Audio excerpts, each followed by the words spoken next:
Olá, boa noite. Começamos mais um Cultura Livre e no mês que se comemora o rock and roll, a gente não poderia deixar de falar de heavy metal e trazer um dos percussores aqui, dos caras que tá aqui desde que eu me entendo por gente, tocando no heavy metal, estando nos lugares e fomentando o heavy metal na cidade, que é o Leon Pio, que é músico formado pela UFMT e também tem um mestrado na UFMT. Boa noite, Leon. Seja bem-vindo ao Cultura Boa noite, Livre. Luiz. Prazer imenso estar aqui, né? A gente que agradece aí vir aqui e falar um pouquinho da história da Wedge Force One e contar um pouquinho também do Leôncio, do Leôncio que virou Leon. Pois é, né, cara? A gente estava falando aí nos bastidores. O tempo passa, né, Leon? Pô, é impressionante. Eu acho que eu vi naquele filme O Meu Nome Não é Johnny, né? O pai do Johnny falando para ele, ó, meu filho, o tempo é uma raposa, né? Quando a gente vê, a gente olha para trás assim e fala, cara, passou tanto tempo, né? A Ed Force One mesmo, né? Quando eu fui me dar conta que a Ed Force One tem 10 anos que existe, é a banda que eu toquei na minha vida que prevaleceu mais tempo, né? Era para ter, outras eram para ter sido assim também, só que muita coisa vai acontecer, então normal. Difícil, né, manter uma estrutura de banda com os músicos mesmo, né? A gente vê, acontece isso também em grupos de teatro, as pessoas vão seguindo outros caminhos, vão se mudando e as coisas vão se desfazendo, né? Na verdade, quanto maior o grupo, mais você está suscetível a esse tipo de coisa. Por exemplo, a Ed Force One mesmo, a gente teve vários momentos na formação, né? Até porque, assim, a gente, para ter uma configuração ali que tem mais a nossa cara, a gente precisa de 5 integrantes. A gente já teve formações com 4 pessoas, né? Teve uns anos aí, uns 2 a 3 anos, que eu passei só eu como guitarrista, né? Se a gente realmente tivesse estrutura para isso, a gente teria até um tecladista, teria uma pessoa só tocando teclado. Só que agora a gente tem uma coisa fantástica, né, de uns anos para cá, né? A gente tem 2 tecladistas e guitarristas na banda. Então, assim, cara, é fantástico isso, né? A gente se reveza, a gente... Assim, ó, cara, essa música aqui... Porque não é toda música que precisa estar a guitarra e o teclado ao mesmo tempo. O tempo inteiro. Então, o que acontece é que, às vezes, eu e o Murilo, a gente negocia. Ó, cara, essa música aqui, ó... Dá pra eu ficar fazendo a guitarra e tu faz o teclado. Porque a presença do teclado é muito grande, faz muita falta, aqueles timbres característicos. Tem gente que faz na guitarra, né? Mas não é a mesma coisa. Não é a mesma textura, né? Não é a mesma cor, né? Porque o som tem cor, né? Ele tem essa coisa, o timbre, né? É insubstituível. Então a gente trocou aquele recurso mecânico que a gente tinha antes de gravar tudo e só colocar o metrônomo na orelha do baterista e botar. Trocamos por esse recurso de você ter uma coisa orgânica, ter o teclado ali no palco, o cara te vê, ao invés de ficar trocando só o teclado no PA, né? Sim. Aí as passagens que tinha só teclado, ficava lá a banda lá. Né? E o teclado tocando, tipo assim, pô, como assim, né? Não, tem agora um músico ali. Então, assim, hoje a gente tem uma formação que eu diria que é O sonho, né, assim.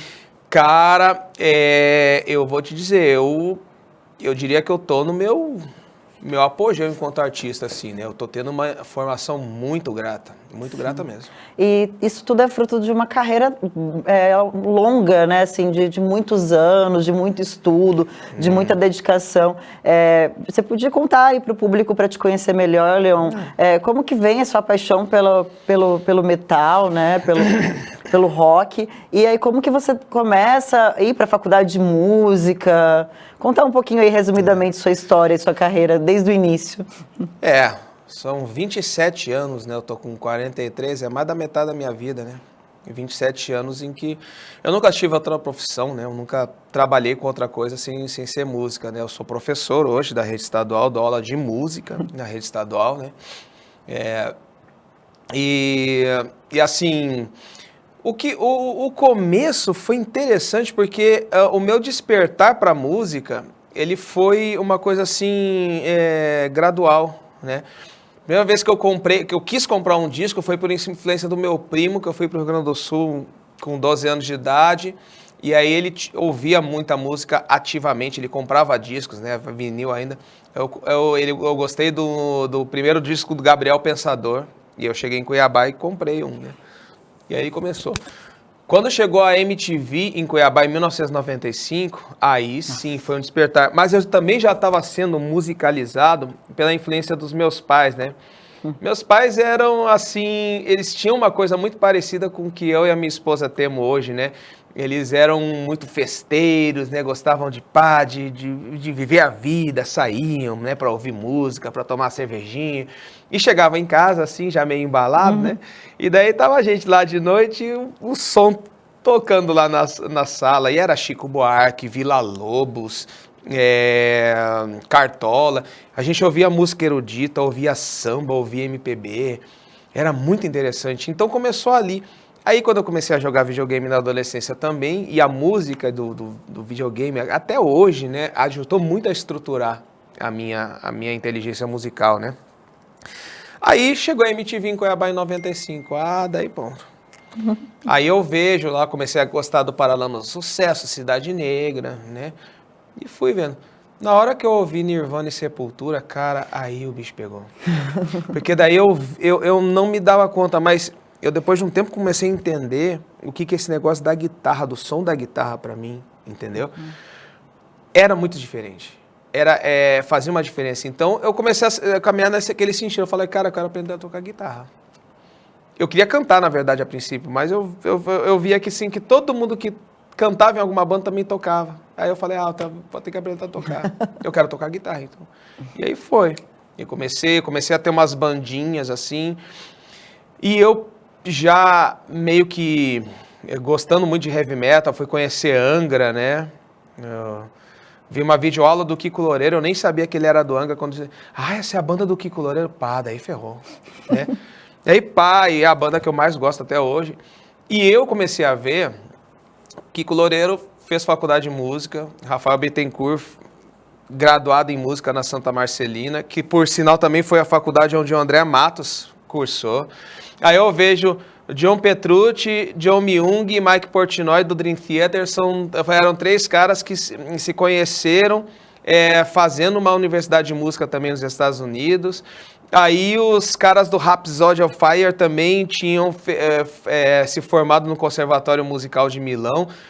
Eu comecei a falar, cara, tem uma coisa em comum com a maioria desses músicos de heavy metal que eu admiro. Eles tiveram uma educação formal em música. Um teórico, né? Uma base teórica, né? Exatamente. E daí foi nesse sentido que eu quis fazer conservatório. Eu concluí depois o técnico em guitarra pelo CBM, né? Que nem tinha aqui, eu só fazia as provas, eu pegava o que era pedido nas provas, eu estudava por conta própria. Na época, o Ângelo, inclusive, da Lourenço Fernandes, falou que eu era o único cara aqui no estado que ele conhecia que tinha um diploma de guitarra do CBM, né, o Conservatório Brasileiro de Música. Fui estudar no Souza Lima, em São Paulo também, passei uma temporada lá. Eu vim fazer a graduação na UFMT, né, licenciatura em música. Eu estudei em Brasília também, né, e sempre tava ali, cara, tendo minhas bandas de heavy metal, né. Toquei na Mechanic Vision, toquei na Darkstorm, Lightning Spell, que foi a primeira banda de heavy metal que eu toquei, né? Acho que foi a primeira banda que eu me apresentei mesmo em público, né? E aí, até chegar na Edge Force One, né? Que foi uma ideia que começou para ser um tributo ao Iron Maiden. Aquela época ali, 2012, todo mundo falando, tava em alta tributo a Mamonas Assassinas, tributo a Legião Urbana, tributo a Titãs, né? E ficava aquela coisa assim, né? Tinha uma banda ou outra ali, os Sixtons tocava The Number of the Beast do Iron Maiden, né? Outra banda tocava Wasting Love. E ficavam assim, cara, e aí? Tá em alta os tributos, quem vai fazer o tributo ao Iron Maiden? E aí tá, o guitarrista, acho que vai ser o Danilo, acho que vai ser o fulano, não sei o quê. Uma bela noite, dezembro, eu lembro isso, de noite, dezembro de 2012, né? Eu morava perto da casa dos meus pais, estava na casa dos meus pais. O Alan Sérvio, o baterista, me liga. O sotaque dele, né, que é bem característico, ele... Gordo, e aí, gordo? Eu não aguento mais, cara, vamos montar aquele lance do Iron Maiden lá. E o Beto já tava me enchendo o saco, não sei o quê. Nessa época, a Leocádia morava no Rio de Janeiro, tava fazendo pós-graduação lá, mas dava, ela vinha com frequência pra cá, dava, a gente ensaiava, né? A gente não ia tocar todo final de semana, então dava pra coadunar com a agenda dela. E aí veio, Ed Force One, ensaiamos, tal, montamos repertório, estreamos em maio de 2013. Lá no Clube de Esquina. E daí pra frente... Nossa, uma longa história, né? É muita coisa, né, cara? E hoje você fala assim, para quem tá começando música, ou para quem... a base teórica, ela é importantíssima, né, Leôncio? Para você construir uma bagagem mesmo musical, um repertório. Eu como professor, eu penso assim, né? A base teórica, ela é fundamental. E... na verdade, uma não exclui a outra, né? A prática é muito importante também, né? Eu acho que... Eu costumo dizer que um músico é como essa mesinha aqui, né? São 3 pernas. Se uma delas não tiver o mesmo tamanho que as outras, essa mesa não vai ficar de pé, entendeu? Ou você vai ter que ficar usando... alguma coisa para compensar um calço, entendeu? Então, assim, uma das pernas é o estudo individual, né? É a sua formação. Essa aí, ela tem que ser consistente. A outra é o ensaio, se tratando de banda. Vamos tirar o jazz, né? Jazz é uma coisa que não faz sentido ter ensaio, né? O jazz se prima pelo improviso, né? Mas, enfim, né? E a outra perna é a apresentação, é você levar o seu trabalho para a fricção com o público, né? Que é a coisa quadridimensional da música, né? É você estar num lugar, você sentir a temperatura do lugar, o cheiro, as pessoas, ali que a coisa acontece, né? Nada contra aquela cristalização do estúdio, ela é fundamental, mas eu sou ativista desse movimento organo-musical. Eu acho que as pessoas têm que conhecer, ouve YouTube, bota o som mecânico, mas vá ver banda tocando ao vivo, vá ver ensaio, sabe? É horrível. É como você imaginar assim, pô, se você fica só olhando o mar no YouTube, você pode dizer que você foi à praia, você não foi à praia, amigo. Você pode se molhar ali, botar sal na sua água, se molhar e ficar olhando ali, pode botar até areia na sua sala, mas você não foi, desculpa, você não foi. É a mesma coisa, você tem que ver a banda tocando. Então, o que eu digo é isso, as pessoas têm que aliar essa coisa da prática e da teoria. Se eu estudo muito, mas eu não ensaio com banda e eu não toco, eu tenho uma perna maior que a outra. Mesma coisa, se eu só ensaio, mas eu não estudo e eu não toco, né, você fica incompleto. Então, você só tocar, mas você não ensaiar, não estudar, também, então é um tripé. Eu acho que as pessoas têm que ter isso aí. Tem que estudar música, tem que ter prática, tem que ensaiar, tem que... É bastante coisa. Mas é assim que a coisa funciona, tem que ter os 3. Tem que ter dedicação também, né, Leôncio? Tudo que a gente faz com dedicação, com empenho, porque a galera pensa que é chegar e tocar também, mas não é bem assim, né? A não ser o jazz, né, que você falou que eu não sabia que o jazz é do improviso, não. O jazz é uma coisa cultural, assim, né? Você ensaiar, uma banda de jazz ensaiar é uma coisa, assim, inconcebível, assim, sabe? Os músicos de jazz mesmo, isso que é o louco de você ouvir um disco de jazz. Você ouve uma improvisação, né? Você não ouve um troço que estava pronto. Isso é maravilhoso, né? Eles gravam junto. É diferente quando vai qualquer outra banda, qualquer outro gênero, sertanejo, forró, axé, rock, heavy metal, qualquer um que você imaginar. Geralmente as pessoas gravam assim, tem uma guia, você vai lá, pega essa guia, que geralmente é um cliquezinho, né, ali batendo, né? Você vai lá e grava uma guitarra, ou o cara grava a bateria, aí vai lá o cantor, depois ele grava com tudo pronto, vai sobrepondo. O jazz não. Todo mundo senta numa sala, bota um microfone para cada um e vai, entendeu? Mas, em compensação, esses músicos de jazz, eles têm um estudo, assim, muito intenso na arte da improvisação, né? Tudo aquilo que a gente faz, né, a gente já fez antes. A gente não sai nada do nada, né, do acaso. Eu imagino assim, né? No teatro vocês também têm estudo de improvisação, Sim, né? A performatividade, né? A performance, que a gente chama, que é o improviso também, assim. Exatamente. Mas eu fico imaginando a quantidade de vezes que vocês têm que ler um texto, tem que ler um roteiro, tem que ler um diálogo. Então, assim, a coisa não vai muito longe, né? É como o cérebro humano funciona, né, cara? Então, para todas as áreas vai ter essas similaridades no processo de preparação, Sim. né? Tudo é referência também, né? Tudo que a gente faz, algum lugar a gente tirou, de alguma referência a gente teve. Mesmo que a gente não lembre, às vezes você fala, nossa, criei isso, e de repente você lembra, não, isso aqui, algum tempo atrás eu escutei em algum lugar, e ficou lá no iCloud, né? Ficou na nuvem lá, depois você, poxa, veio aqui e começou, fez sentido nesse momento, né?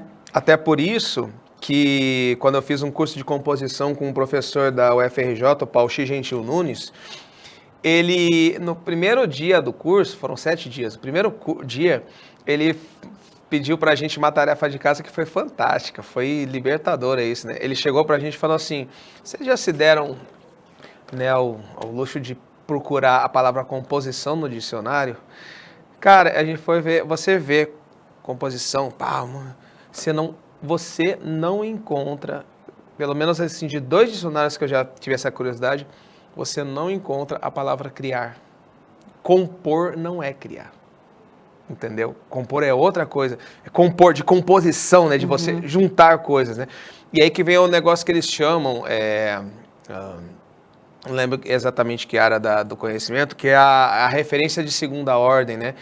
Por que uma frase soa tão bem para mim? Por que uma coisa faz sentido? Por que na hora que eu vou colocar ali um improviso, por que na hora que eu vou fazer um arranjo, uma coisa vai soar melhor para mim do que a outra?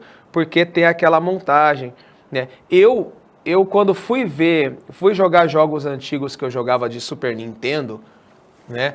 Eu fui entender por que eu sou tão fã de heavy metal progressivo, por que eu sou tão fã de Dream Theater, por que aquilo ali fez tanto sentido para mim. Porque os jogos futuristas japoneses, aquelas coisas de mangá, né, que eles transformavam em jogos, né, dos robôs do futuro, as guerras do futuro lá, sei o quê. Cara, a trilha sonora é puro aquilo ali, entendeu? Isso lá, 94, então eu falo, tá tudo ali, a referência tá toda ali, por isso que essas coisas fazem sentido. O troço vai a nível sináptico, assim, eu acho, entendeu? Vai muito longe isso aí. Então, tá tudo aí, né, cara? A gente já tem dentro, a prática faz a gente botar pra fora. Faz, e agora com mais facilidade, né? 27 anos aí estudando e trabalhando com a música e vivendo de música, que também não é fácil no Brasil viver de música, né? É difícil. É difícil. É um pouquinho. Não é fácil. E Leôncio, como é que tá o cenário hoje do heavy metal, o cenário do rock?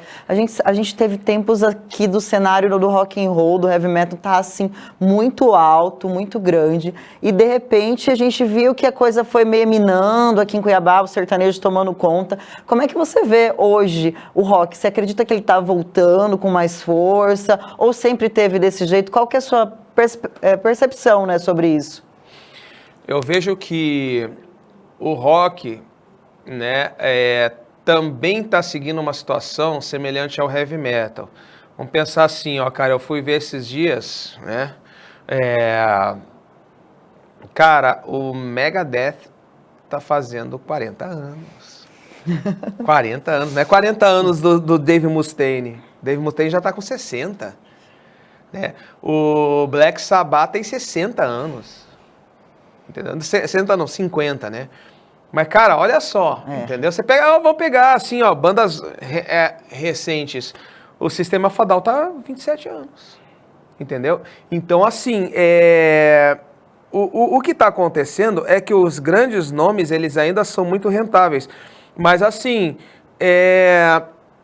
a coisa tem se reinventado. Eu vi recentemente, né, de uns anos para cá, eu vi uma tendência assim, eu tenho tido contato com outras tendências que eu acho fantásticas. Elas estão vindo justamente de lugares assim que a gente não ouve falar muito.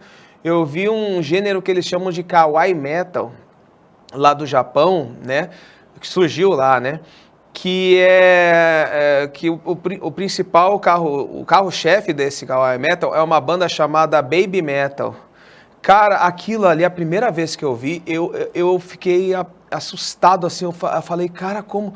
são 3 meninas, assim, bem novinhas, bem miudinhas, assim, magrinhas, com uma carinha de boneca, elas se vestem como se fossem bonecas, é como se tivesse 3 bonequinhas no palco.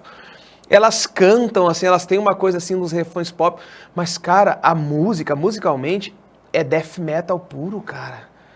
Sabe? E você vê estádios assim, com 300 mil pessoas batendo cabeça e gritando, sabe? Tudo sincronizado, os caras usando as máscaras que os músicos da banda usam, assim. Cara, é muito louco aquilo ali. Eu falei, uma música extremamente pesada e as meninas cantando bonitinho e dançando o passo coreografado. Isso é uma loucura. E eu falei assim, cara, ó, é isso, é isso.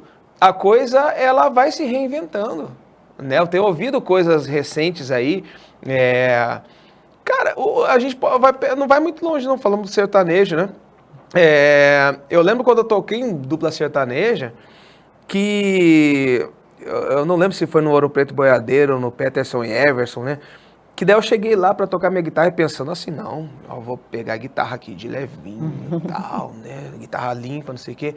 Aí o cantor fala assim, oh, e aquele, você não pode botar nessa música aí, aquele sonzão de rockão assim, não sei o quê. Aí eu liguei um overdrive, que é uma distorção meio, não muito saturada, né? Essa aqui, assim. Ah, não, é por aí, por aí. Mas pesadão, pesadão. Aí eu liguei aquela distorção high gain, que é aquela que eu uso pra tocar Sepultura. Essa aí que eu quero. Tá bom. Você é o patrão, você que manda, entendeu? Mas eu tenho visto isso aí, cara. Eu tenho visto isso aí. As coisas estão se fundindo. O axé, o parangolé não teve um problema lá com um negócio de direito autoral, porque o cara que gravou a guitarra do parangolé colocou um riff do Angra, que ele tinha aprendido uma videoaula, e ele gravou lá, botou no meio ali o riff, assim, entendeu?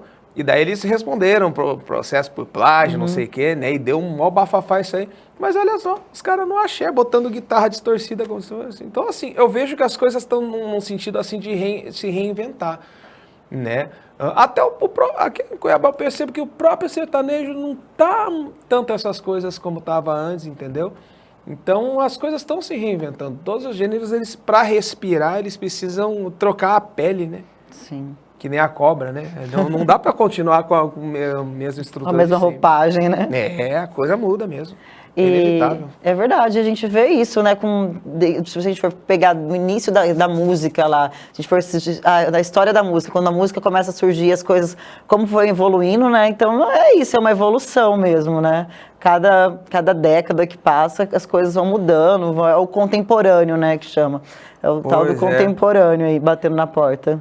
Cara, uma curiosidade, eu tava lendo sobre, você falou da história da música, eu tava lendo um livro do Roland de Candé, que é um autor que escreve isso, um musicólogo, né? E assim eu me deparei com uma coisa, sempre se questionou, né, essa questão de a música exclusiva dos humanos, né? Cara, aí naquele livro ele fala sobre instrumentos musicais rudimentares encontrados em sítios arqueológicos que eram habitados por australopitecos e uma outra espécie do nosso gênero anterior ao nosso, acho que era o Neandertal, não lembro. Ou seja, a música não é exclusiva da nossa espécie. Existiram outras espécies anteriores da nossa que também tinham comportamento musical. Isso né? Só por aí você vai, né? A gente, é muita coisa, né? Quebrar a caixola mesmo. E, galera, a gente encerra esse bloco agora, escutando um pouquinho de Ed Force One. E vocês fiquem aí que logo mais tem o Leon Pio aqui, contando um pouquinho da banda, da formação, os shows e como que tá agora os novos projetos para a banda. Fica com a gente no próximo bloco do Cultura Livre. Até mais.